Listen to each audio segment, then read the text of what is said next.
अरे भाग्यवान, माँ हो कि कसाई हो, कितनी जोर से चांटा मारा है कि बेचारी बच्ची की गाल पर 5 उंगलियों के निशान पड़ गए हैं। हो सगी माँ, लेकिन व्यवहार तुम्हारा सौतेली माँ की तरह ही रहता है।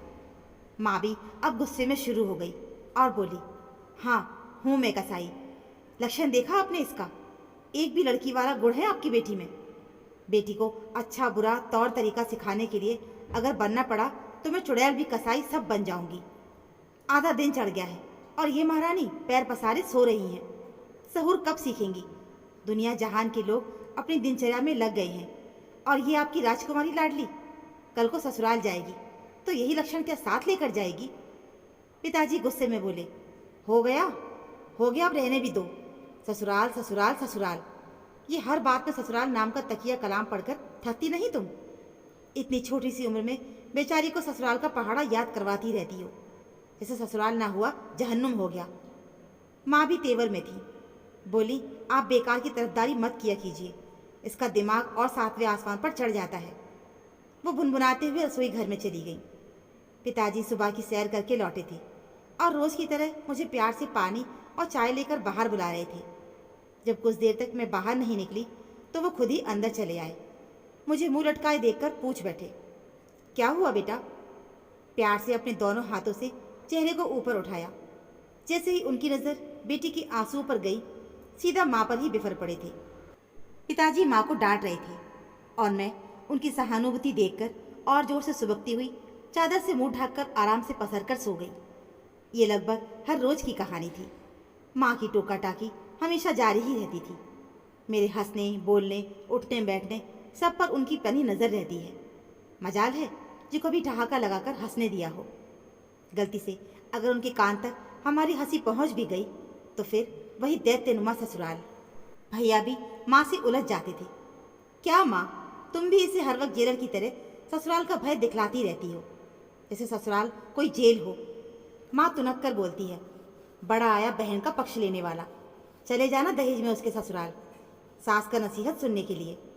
ओ माँ बस भी करो, नहीं जाएगी मेरी बहन जेल खाना यानी ससुराल में, समझ गई ना? चल चल छोटी चल, यहाँ से बरामदे में चलकर हंसते हैं। मैं भैया की बात सुनकर और जोर से हंस देती थी और इस तरह भैया मुझे माँ के प्रकोप से बचा लेते थे।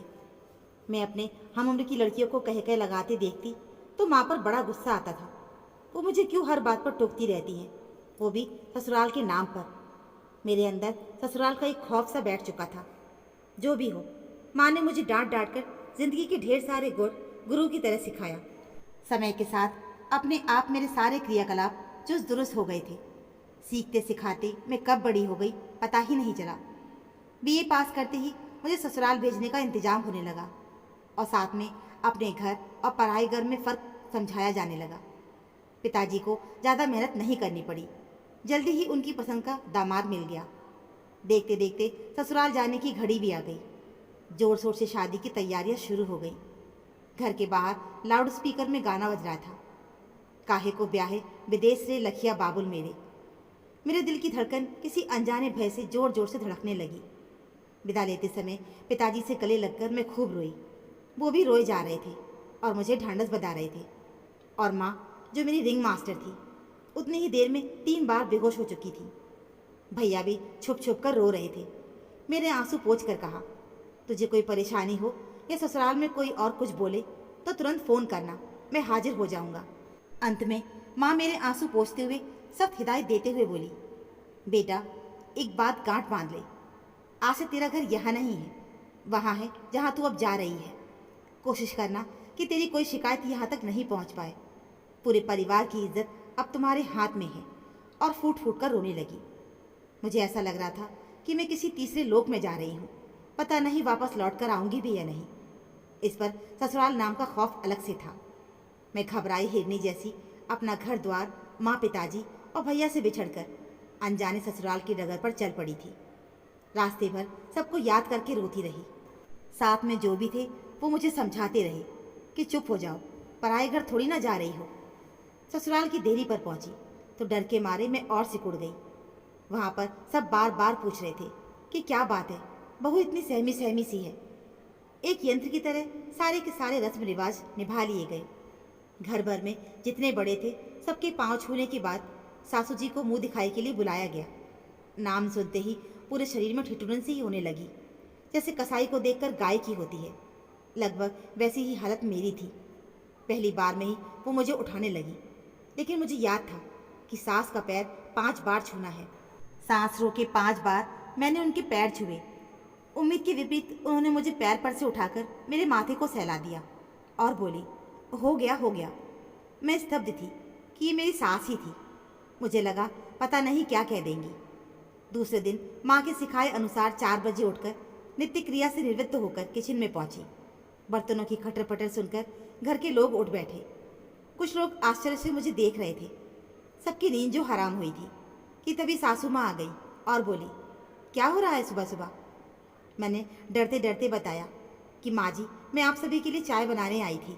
सुनते ही उन्होंने मेरे दोनों हाथों को थाम लिया और बोली, इन मेहंदी लगे हाथों को कुछ दिन तो आराम करने दो, फिर तो इन हाथों को ताउम्र काम ही करना है।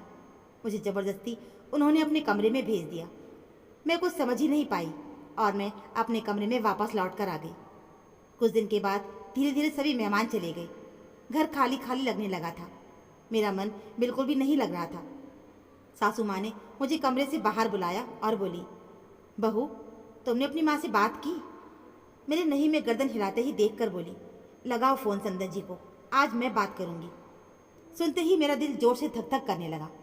पता नहीं माँ से मेरी क्या शिकायत करेंगी। मेरे हाथ पांव फूलने लगे थे। मैंने टेबल पर रखे टेलीफोन का नंबर डायल करके सासू माँ को दिया और खड़े खड़े उंगलियों को दांत से काटने लगी। उधर से माँ की आवाज़ थी।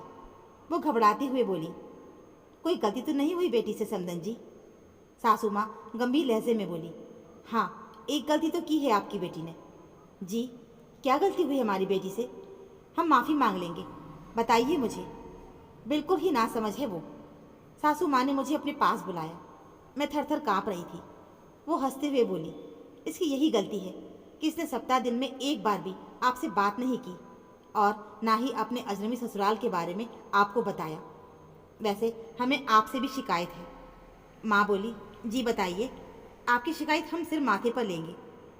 सासू माँ बोली, शिकायत ये है कि इतनी प्यारी और सुगढ़ बेटी को बहुत देर से मेरे घर भेजा, और जोर से हंस पड़ी।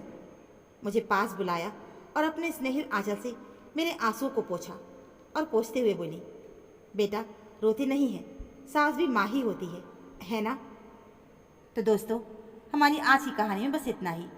उम्मीद है आपको हमारी कहानी ज़रूर पसंद आई होगी। कहानी अच्छी लगी हो तो प्लीज़ वीडियो को लाइक और चैनल को सब्सक्राइब ज़रूर कर लीजिएगा। मिलते हैं फिर एक और ऐसी नई कहानी के साथ। कहानी सुनने के लिए आप सभी का बहुत बहुत धन्यवाद।